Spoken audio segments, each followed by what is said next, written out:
अगर आपके फ्रूट वाले पौधों पर ज़्यादा फ्रूट नहीं आ रहा तो उनकी प्रूनिंग करना बहुत ज़रूरी है। जब भी आप किसी प्लांट की कटिंग करते हैं तो कट हमेशा तिरछा लगाएं। मैं आज आपको अपने चीकू, अमरूद, अनार इनकी कटिंग और कटिंग के बाद का जो रिजल्ट है वो दिखाऊंगी। कटिंग के बाद हमारे पौधे कैसे पत्तियां और फलों से भर जाएंगे। नमस्कार दोस्तों, वंदना गार्डन में आप सबका स्वागत है। अगर आपके फ्रूट वाले पौधों पर फ्रूट नहीं आ रहे हैं तो मैं आपको बताऊंगी कि आप पौधों की किस तरह से कटिंग करें कि उनके ऊपर ज़्यादा फ्रूट आए और कौन कौन सी उनको फर्टिलाइज़र दें। आज हम अपने चीकू, अमरूद और अनार के प्लांट की कटिंग करेंगे। सबसे पहले देखिए, ये मेरा चीकू का प्लांट है। इसकी एक तरफ को पूरी छतरी सी बन गई है, लेकिन एक तरफ को सिर्फ एक ही ब्रांच निकली है। ये जो हमारी इस तरफ एक ही ब्रांच निकली है, इसकी तो कटिंग हम नहीं करेंगे, लेकिन एक तरफ को ये पौधा पूरा झुक गया है। बहुत सारी जो ब्रांच है वो एक ही तरफ को निकली हुई हैं, तो इनकी ही हम आज कटिंग करेंगे, क्योंकि इस एक तरफ को हमारे ये पूरे प्लांट का वेट भी काफ़ी ज़्यादा हो गया है। सबसे पहले जो हमने कटिंग करनी है, इसकी जो नीचे की तरफ कुछ एक्स्ट्रा सी ब्रांच निकल आई हैं, पहले इनकी कटिंग करेंगे। ये जो ब्रांच हैं, यहाँ से इसका ग्राफ्टेड एरिया शुरू होता है, ये वहाँ पर हैं, और उसके बाद हमने कटिंग करनी है ऊपर से। इस चीकू के प्लांट की ये एक अकेली डंडी है जो इस तरफ को जा रही है, और इसी से आगे 3-4 ब्रांच निकली हुई हैं जिनकी की हमने आज कटिंग करनी है। तो पहली ब्रांच ये देखिए, ये अंदर की तरफ जा रही है, और ये दूसरी ब्रांच बिल्कुल सीधी जा रही है, और तीसरी ब्रांच बाहर की तरफ जा रही है, और ये चौथी ब्रांच ये भी बाहर की तरफ जा रही है। तो हमने कटिंग करनी है उस ब्रांच की जो ये अंदर की तरफ को जा रही है, तो इसको हम काट देंगे। यहाँ से भी देखिए, हम ब्रांच की कटिंग करते हैं या पत्तियों की कटिंग करते हैं, वहीं से इसकी नई पत्तियाँ और नई ब्रांच और फूल फल निकलने शुरू होते हैं। तो आगे कटिंग के लिए सबसे पहले हमने ये वाली ब्रांच ली है।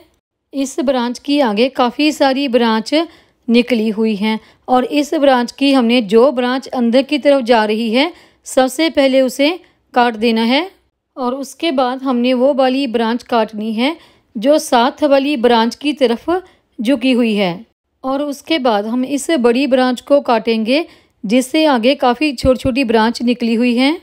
इस ब्रांच को हमने वहाँ से काटना है, यहाँ से ये ग्रीन शुरू होती है, यहाँ से ये ब्रांच ब्राउन है, वहाँ से नहीं काटनी। तो देखिए, यहाँ से ये ग्रीन शुरू हो गई, और आगे से ये दूसरी ब्रांच देखिए, ये ब्रांच हमें पूरी ही काटनी पड़ेगी क्योंकि ये तिरछी होकर बाकी वाली काफ़ी सारी ब्रांच के बीच में जा रही है।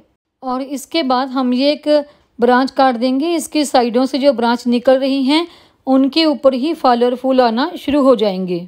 किसी भी फ्रूट वाले प्लांट की प्रूनिंग करना बहुत ज़रूरी हो जाता है। प्रूनिंग करने के बाद ही उसके ऊपर इतने ज़्यादा फल आएंगे कि आप गिन नहीं पाएंगे। पत्तियों से ज़्यादा वहाँ पर फल लगेंगे। प्रूनिंग करने से हमारा पौधा बहुत ही स्लिम, ट्रिम और हल्का सा हो जाता है। फ्रूट वाले पौधों की प्रूनिंग कैसे करनी है, ये मैं काफ़ी दफ़ा पहले भी वीडियो शेयर कर चुकी हूँ। जब भी आप किसी भी फ्रूट वाले पौधे की प्रूनिंग करते हैं तो सबसे पहले जो ब्रांच बीच की तरफ से ऊपर को जा रही है वो काट दें, पौधे को बीच में खुला खुला रखें, और साइडों से जितनी भी ब्रांच हैं जो आपस में टकरा रही हैं या फिर नीचे की तरफ को झुक रही हैं वो ब्रांच काट दें, और जो ब्रांच पुरानी हैं उस ब्रांच को काटें। जो उससे नई नई ब्रांच निकल के आगे की तरफ जा रही हैं उनको मत काटें। जब भी आप किसी प्लांट की प्रूनिंग कर लेते हैं तो उसके बाद बात आती है उस प्लांट को फर्टिलाइज़र देने की। प्रूनिंग के बाद फर्टिलाइज़र ज़रूर दें।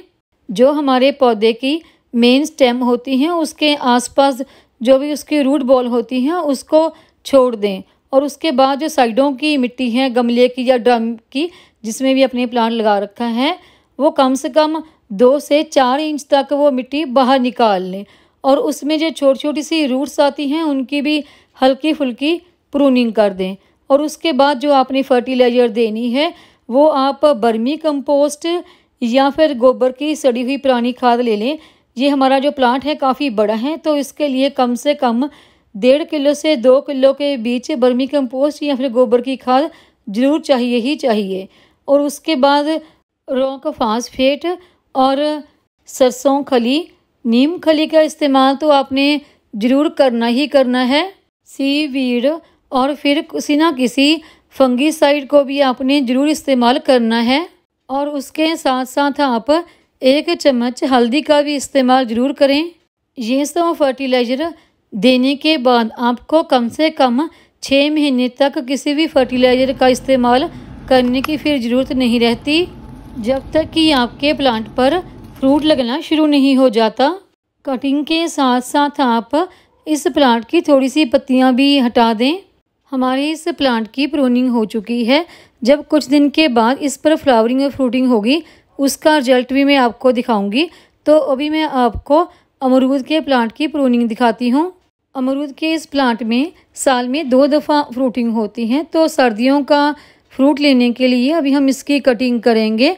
तो सबसे पहले देखिए, नीचे की जो कुछ ब्रांच निकल आई हैं, इन सब की पहले हम कटिंग कर देते हैं। जितनी भी इसकी ब्रांच की हमने कटिंग करनी है वो तिरछी ही करनी है। और आज मैं इस प्लांट की हार्ड प्रूनिंग करूँगी, क्योंकि ये प्लांट मेरा एक ड्रम में लगा हुआ है। जो प्लांट ज़मीन में नहीं लगा हुआ होता, उसे कटिंग के द्वारा ही एक सही शेप देना बहुत ज़रूरी होता है। इस अमरूद के प्लांट की भी हमने सबसे पहले जो ब्रांच अंदर की तरफ को आ रही है वो सब काट देनी है। अंदर से हमने प्लांट को पूरी तरह से खाली रखना है। और जो ब्रांच नीचे की तरफ ज़्यादा झुकी हैं या दूसरी ब्रांच के साथ मिल रही हैं, उन सब को भी हमने इसी तरह से काट देना है। हमारे इस प्लांट की भी प्रूनिंग हो चुकी है। और प्रूनिंग के बाद ये हमारा प्लांट बिल्कुल स्लिम ट्रिम हो चुका है। और प्रूनिंग के बाद हमने इस पर फंगीसाइड का स्प्रे कर देना है। और फिर इसकी रूट की हल्की फुल्की सी प्रूनिंग करके इसको फर्टिलाइज़र देनी है। और ये आगे है हमारा अनार का प्लांट। इसकी जो नीचे की तरफ ब्रांच निकली हुई है, इस सब की हमने कटिंग कर देनी है।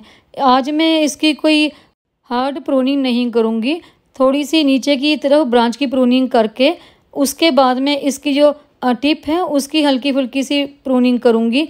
तो देखिए, ये थोड़ा सा ना प्लांट नीचे की तरफ झुक रहा है, तो इसको सपोर्ट देने के लिए ये मैंने एक स्टिक लगा रखी है।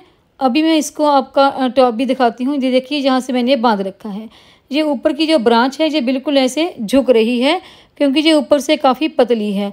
तो यहाँ से देखिए, ये ब्रांच मोटी है, वहाँ तक छोड़ के जो जहाँ से ये ब्रांच पतली हो रही है वहाँ से मैं इसकी थोड़ी सी कटिंग कर दूँगी।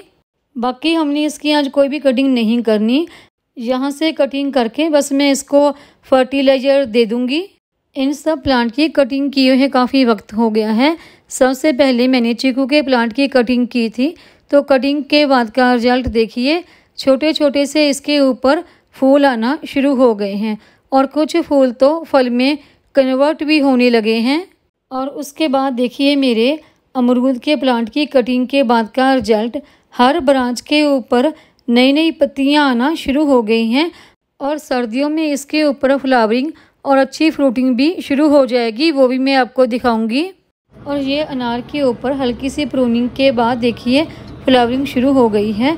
और इसके आगे की जो ब्रांच थी वो मैंने काट दी है, ताकि पूरा जो पोर्शन है वो इसके फूल को मिले।